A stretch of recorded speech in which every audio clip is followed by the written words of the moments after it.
Assalamualaikum warahmatullahi wabarakatuh. Selamat berbahagia untuk kita. Jumpa kembali bersama saya, Tera Al-Kunduri.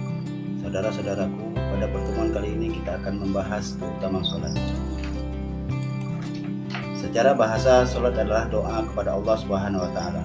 Secara istilah, sholat adalah kewajiban dilakukan oleh setiap muslim dengan syarat, rukun, serta bacaan tertentu, mulai dari takbir dan diakhiri salam. Banyak sekali keutamaan sholat, diantaranya yang pertama, membuang kesombongan. Sholat akan membuat diri kita kecil di hadapan Allah Subhanahu wa Ta'ala. Suatu kita mengatakan Allahu Akbar diiringi dengan mengangkat kedua tangan, maka kita akan menyerahkan seluruh hidup kita kepada Allah. Kita akan merasakan betapa besarnya Allah Subhanahu wa Ta'ala dan betapa kecilnya diri kita. Secara tidak langsung, kita telah membuang kesombongan yang ada di dalam diri kita. Itu juga sewaktu kita melakukan sujud.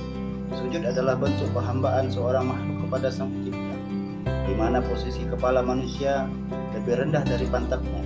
Pada waktu bersamaan, kita mengucapkan Subhana Rabbiyal A'la, Maha Suci Allah, Tuhan yang Maha Tinggi. Jika filosofi takbir dan sujud kita aplikasikan dalam kehidupan, insya Allah apapun yang kita miliki, baik itu ilmu, amal, harta, jabatan, kecantikan, ketampanan, serta keturunan tidak akan membuat kita sombong, malah akan membuat kita lebih tawadhu dan istiqomah.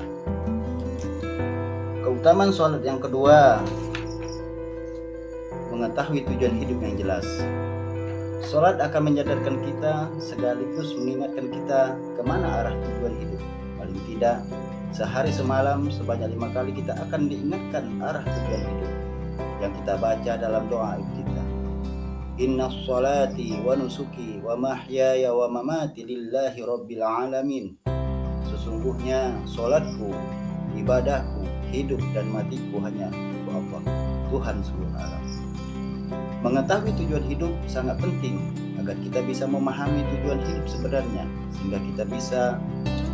sehingga kita tidak bisa menghalalkan segala cara hanya demi kepentingan dunia. Apalah artinya semua kemuliaan dunia jika akan membuat rahman dan rahim Allah jauh dari kita. Yang ketiga, disiplin waktu. Ibadah sholat sangat berpengaruh dalam membentuk karakter dan kepribadian seseorang muslim, karena waktu untuk mengerjakannya sudah terjadwal dengan rapi. Inna sholata kanat 'alal mu'minina kitaban mawquta. Sesungguhnya sholat bagi orang-orang mukmin adalah kewajiban yang waktunya ditentukan atau terjadwal. Penentuan waktu sholat ini jelas menunjukkan ajaran kedisiplinan yang berperan penting dalam kesuksesan seseorang. Kita bisa melihat dan membaca kisah kesuksesan seseorang karena aktivitas yang mereka lakukan setiap harinya terjadwal dengan baik. Orang yang jarang membuat jadwal kegiatan cenderung melalaikan suatu kegiatan yang seharinya dikerjakan pada waktu itu. Konsep tertib dalam sholat mengajarkan kedisiplinan dan keteraturan. Seseorang tidak dibenarkan mendahulukan suatu rukun sholat yang seharusnya diakhirkan. Jika dilanggar, jelas sholatnya tidak sah secara syariah. Tahapan-tahapan yang dilalui secara berurutan dalam sholat akan membentuk karakter seseorang untuk bertindak cermat dan tidak terburu-buru dalam menentukan dan melakukan sesuatu dalam kehidupannya. Keutamaan sholat yang terakhir ialah melatih kejujuran.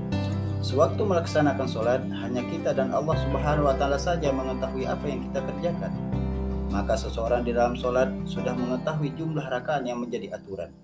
Apakah ada orang sholat dengan sengaja ingin mengurangi jumlah rakaat atau dengan sengaja menggantikan bacaan sholatnya?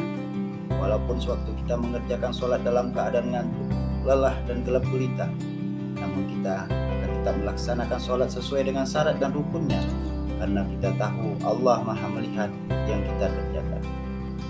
Sholat akan melatih kita selalu jujur dengan apa yang sudah ditentukan dan diamanahkan kepada kita dalam kondisi dan situasi apapun.